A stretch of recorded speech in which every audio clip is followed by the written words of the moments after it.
আমরা কি করি, নজরুল, রবীন্দ্রনাথ এদের জন্মদিন মৃত্যুদিন পালন করে এর মধ্যে সীমাবদ্ধ থাকি। বাংলাদেশে নজরুল ইনস্টিটিউট প্রতিষ্ঠিত হয়েছে। আমি মনে করি এই প্রতিষ্ঠানের একটা বিশাল ভূমিকা রাখা দরকার। এখন এই প্রতিষ্ঠান হয়তো সরকার করেছেন, করার পরে যে কাজটা করা দরকার, যে পরিমাণ বরাদ্দ দেওয়ার দরকার সরকারের, সেই পরিমাণ বরাদ্দ ইনস্টিটিউট পায়। এবং নজরুলকে সারা বছর যদি নজরুল ইনস্টিটিউটকে এই সুযোগটা দিত, নজরুল ইনস্টিটিউটে পর্যাপ্ত বরাদ্দ দিয়ে যে সারা দেশে নজরুলময় একটা পরিবেশ তৈরি হবে, নজরুলের অসাম্প্রদায়িক চেতনা, তার গান সারা দেশে ছড়িয়ে দেওয়া হবে, তো তাহলে নজরুল ইনস্টিটিউট সেই পদক্ষেপ নিতে পারত।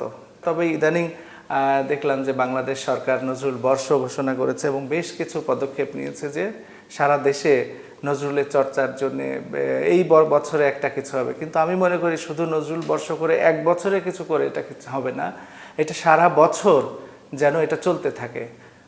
নজরুলের সত্যিকার অর্থে যদি শুধু আমরা অসাম্প্রদায়িক চেতনা, তার যে গানগুলো আছে সেই বাণীগুলো মানুষের কাছে পৌঁছাতে পারি, তাহলে সুন্দর সমাজ প্রতিষ্ঠিত হতে খুব বেগ পেতে হবে না।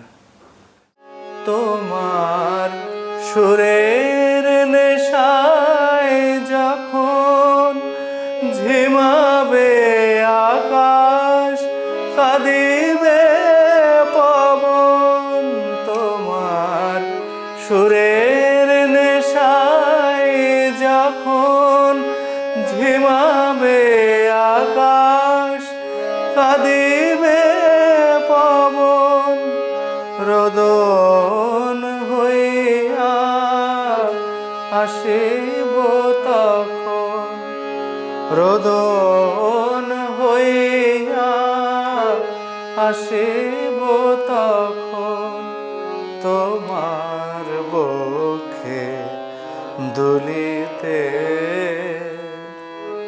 আমারে দেব না ভুলিতে, আমি চিরতরে দূরে চলে যাব তবু আমারে দেব না ভুলিতে।